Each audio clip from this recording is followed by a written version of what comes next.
So, dairy and its impact on health and dairy alternative. That's my topic. I've been hearing all the other speakers, and there's so much is already said. But I remember that in the beginning, when 13 years ago, I changed over to plant based diet, there was so much work to be done. There was not much information available on internet because at that time very few even our internet speed was very less, and even if you wanted to see videos it was not so easy. There were not so many videos, not so many books, but over the years, now so much more is available. So let's get going with the topic today. I like to share my life changing story. I'm basically an allopathic doctor, but I took a path which was less traveled by about more than 35 years ago. And I decided to, look for all the natural remedies and therapies. And then about 13 years ago, I attended workshop by Sharan, and there Dr. Nandita Shah mentioned that milk is not good for health. And I found it to be extreme. I said, oh, I'm eating always organic. Giving up milk is a bit too much. But because she said, I said, let me try it out for 30 days. And when I gave up milk and milk products for 30 days, in the first week itself, my migraine headache that I was suffering for almost 18 years completely disappeared. My body felt light, my aches and pains disappeared, my acidity and vomiting, all that went away. In 4 weeks, I did not have a single attack, and suddenly I just woke up. What's wrong with dairy? And how come it is affecting me so deeply? I tried always natural therapy, I didn't take painkillers, but nothing was curing it. But here it just disappeared. And this was my first experience about how you become what you eat, or what diseases you get are so deeply linked with what you eat. And for me, dairy was a big lesson. I am vegetarian by birth and I follow it. So for me, it was only the dairy products that was coming from animal origin. And then since then, I gave it up 100%. And I also started, doing a lot of research on what's wrong with dairy, and also our Indian situation and how we get going with it. So every mammal, makes or produces or secretes milk for its offspring. You can see that elephant, buffalo, camel, horse. Now, feeding the young ones, it's a very sensitive process. When a baby is hungry, mother knows, and then automatically, the secretion of milk starts. When the baby is suckling the breast, the milk starts. It is something to do with the mind and emotions. It's a very bonding, close knit process. So it goes also for every other mammal. You can see cow and the calf. It's a very, very intimate process. Now, what is going on with the dairy industry in India? Earlier, about 50 years ago, it wasn't so organized. Generally, somebody had one or two cow at home, and they will have ghar ka milk, and there was no refrigeration, and there was not so much of organized industry, and all the milk was consumed. Only very few could afford having cow and have milk. Rest of the people didn't have so much of milk because they were poor and did not have it. Then there was also whatever was left over was converted into butter and ghee, and that is how it was going on. And usually we had deshi cow. Then we have so much of stories of Lord Krishna who ate makhan, or stole makhan and the butter, and all those stories. So many sweets that we make in puja, and that is shira, has ghee in it. There's panchamrut, which has got also some dairy products. It is so intimately woven in our lifestyle, in particularly in Indian subcontinent. Also, our morning tea or coffee have to have some milk in it. And you can think that majority of the people in this country definitely have one of these drink, and so they have dairy consumption linked with it. Also, if you are in, say, Punjab, then you have some paneer. If you are in Bengal, then you are having some Rasagulla. If you are in Kutch, Gujarat, then you have to have your buttermilk. And if you are in Chennai, then maybe you are going to have curd rice. So all dairy products are very much in our everyday meal, and we are almost dependent or addicted to it. Also, Ayurveda is recommending many of the dairy products, and also many preparations, use ghee in it. And so we are also consuming these in remedies. Now, what happened in 1970? It was called as White Revolution, which started with Dr. Kurian, and it was sponsored by the government, and it was one of the world's biggest dairy program, and it transformed India from a milk deficient nation into our world's largest milk producer. So this is what has happened in last 40 years. We are now number one in the world. This is what happened when the dairy industry got organized, milk got collected, there was a proper packaging, processing, pasteurization. Even now there is homogenization, and maybe the milk, is also converted into powder, and many other milk products like ice cream and cheese. All these got neatly packed and available. Now, India is the largest producer, as I already mentioned before, and our share is very high. It's about 22% of the dairy across the globe. And now, as all these things are available in the supermarket, you can see there's so much is available. We are the one who are buying it and consuming it very comfortably. And also we put it in our refrigerator, and we have far more excess. This is the dairy consumption map of India. Average about 355 grams per day per person is our milk consumption, or any milk products. Now, really, what is in a glass of milk? Let's think it over.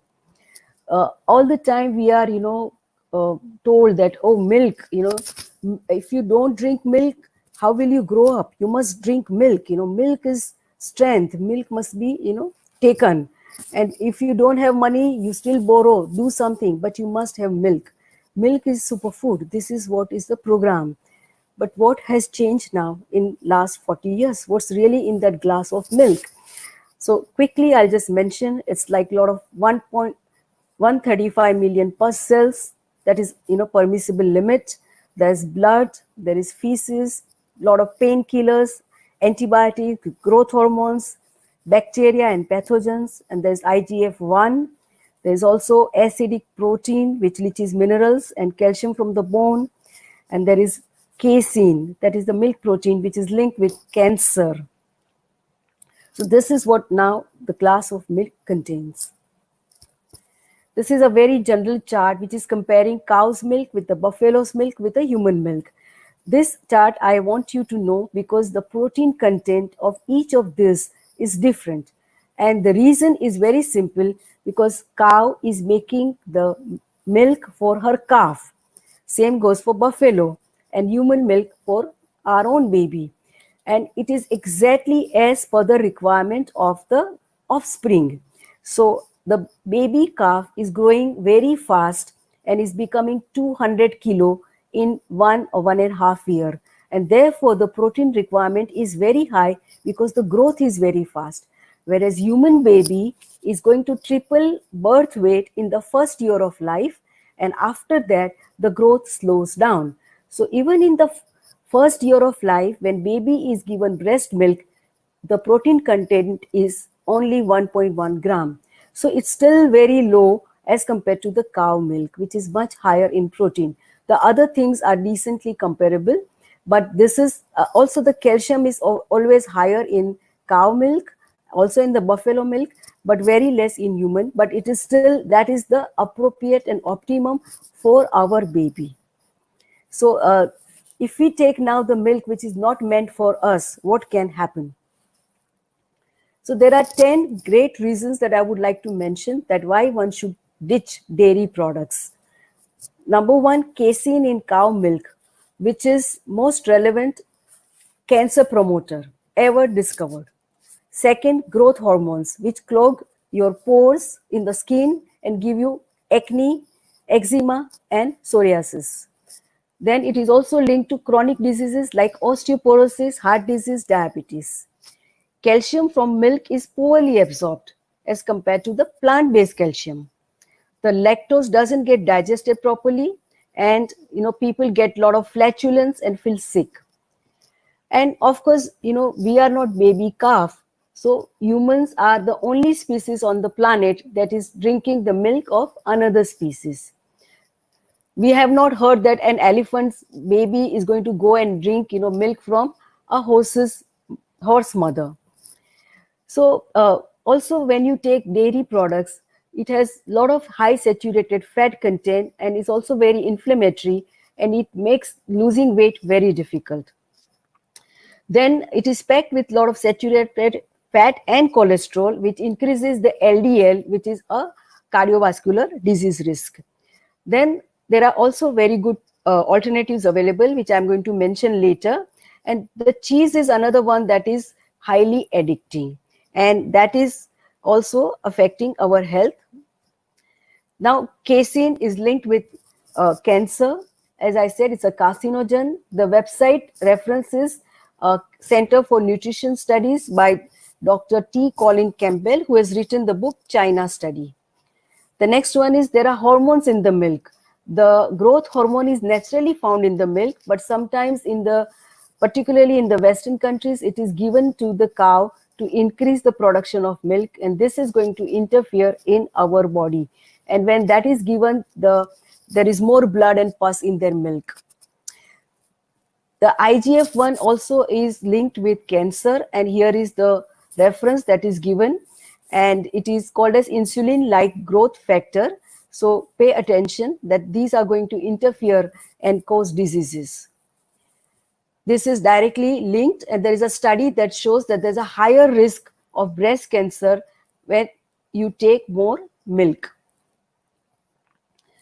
Also, the milk coming from the cows in the third trimester of pregnancy contain 20 times more estrogens than the milk coming from non-pregnant cow. Now, how do we know? We just get the milk at home.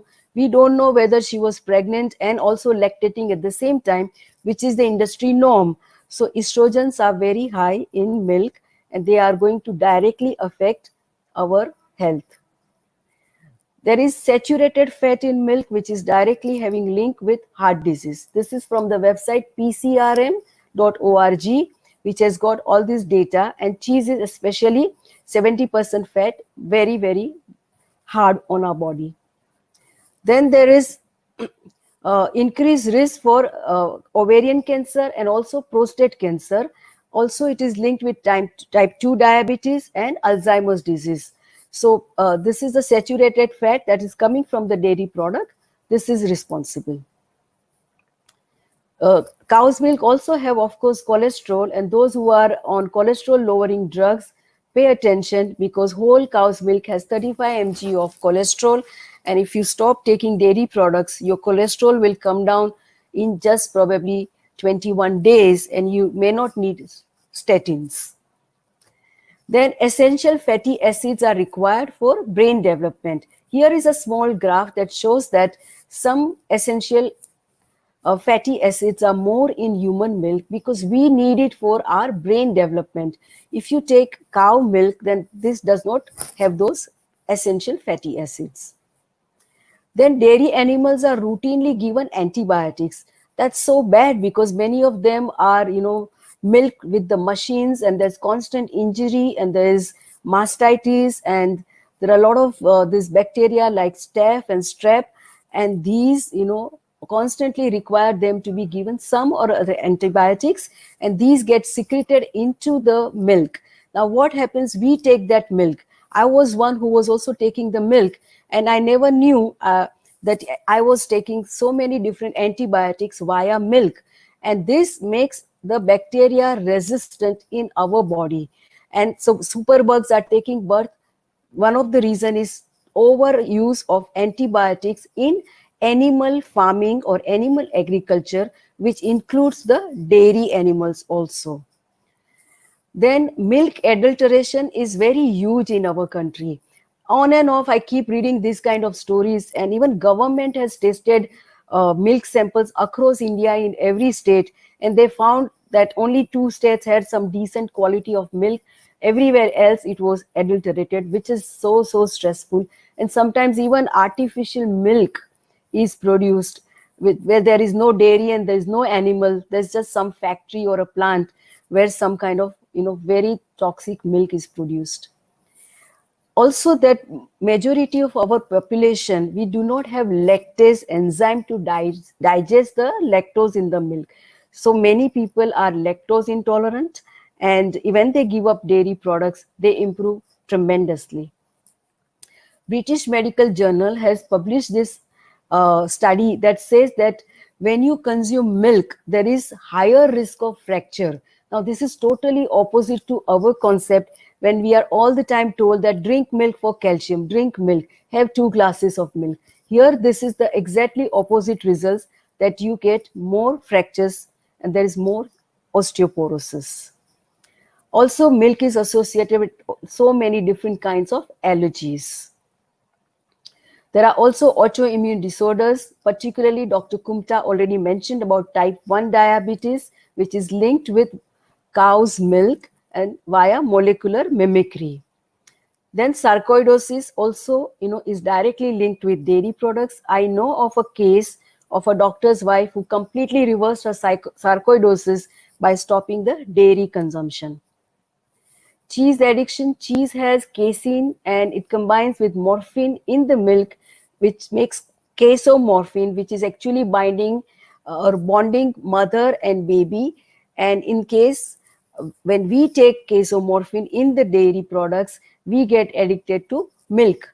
And this is also linked with the PCOD or PCOS in women, and also insulin resistance. This is the website which is very informative. It is called as nutritionfacts.org by Dr. Michael Greger, which has got thousands of videos on the plant-based diet.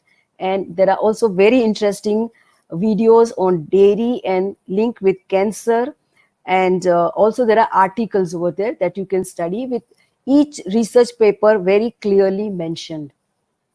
The other very simple website is called as notmilk.com, which has got alphabetical list of all kinds of diseases and some link with dairy products.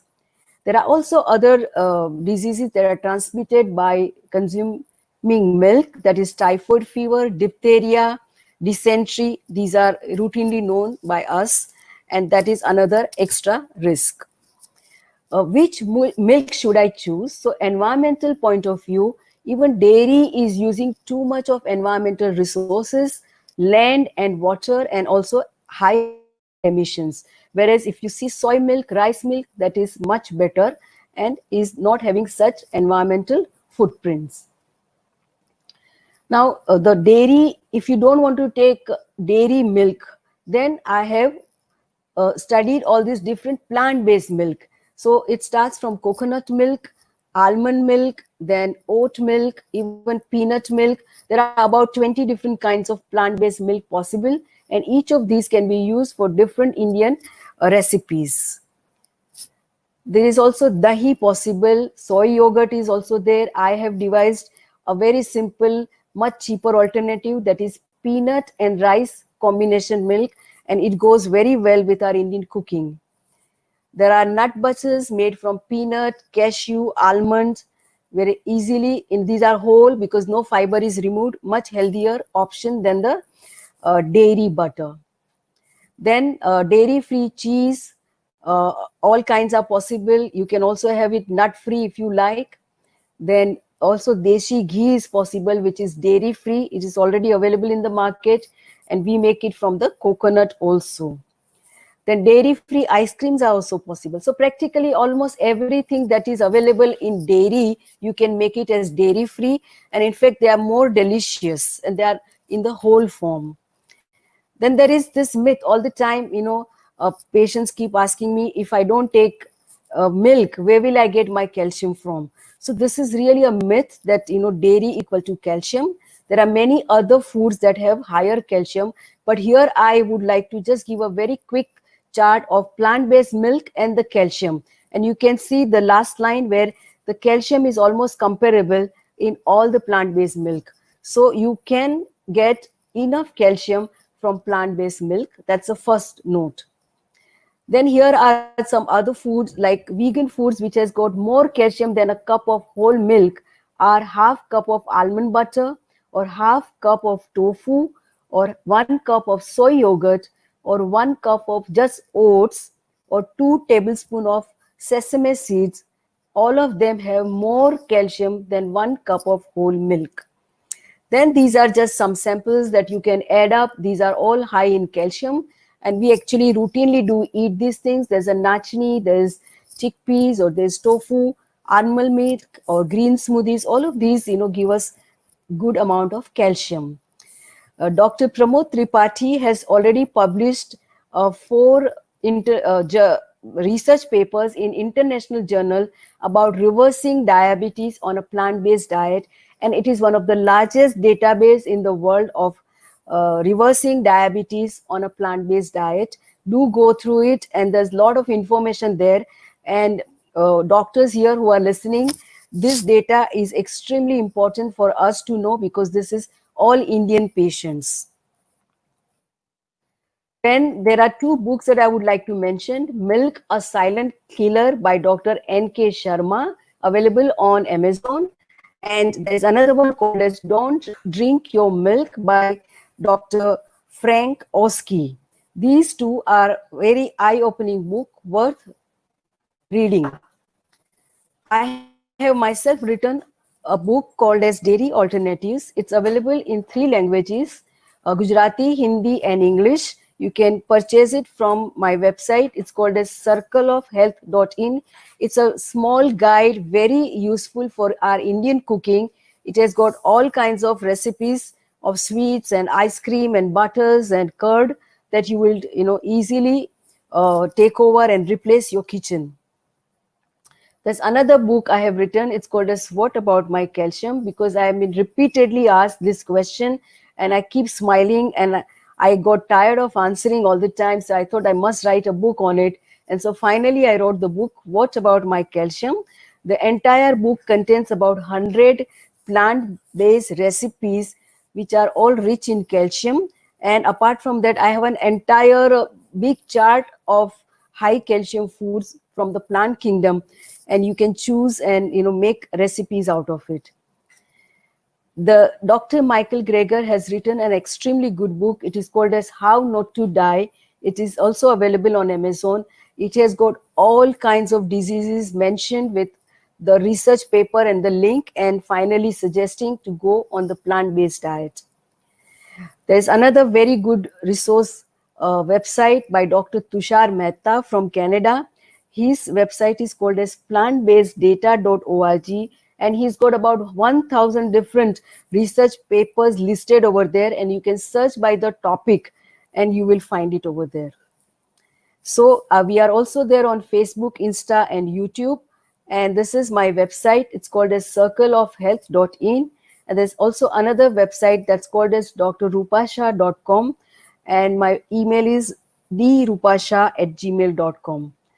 So finally, eating healthy can cost you money, but eating unhealthy can cost you your life. So whole food plant-based diet is the way forward. The time is right, and we have now enough data and examples of people living healthy. I'm myself age 59. I do not yet suffer from any of the diseases that are called as lifestyle related diseases like diabetes, blood pressure, or high cholesterol or obesity. None of these, and I do not need any medication of this. So this diet is not only for reversal of disease, but it is also for prevention of disease. You do not want to invite these diseases ever again, and stay healthy maybe till 100. So doctor of future will no longer treat the human frame with drugs, but rather will cure and prevent disease with nutrition. This is what Thomas Edison said. And here is the little circle of plant-based diet. All fruits, all grains, all legumes, and all vegetables are the plant-based diet. The future is about a plant-based diet. So let me change the line and say that now is the time for the plant-based diet. Thank you very much.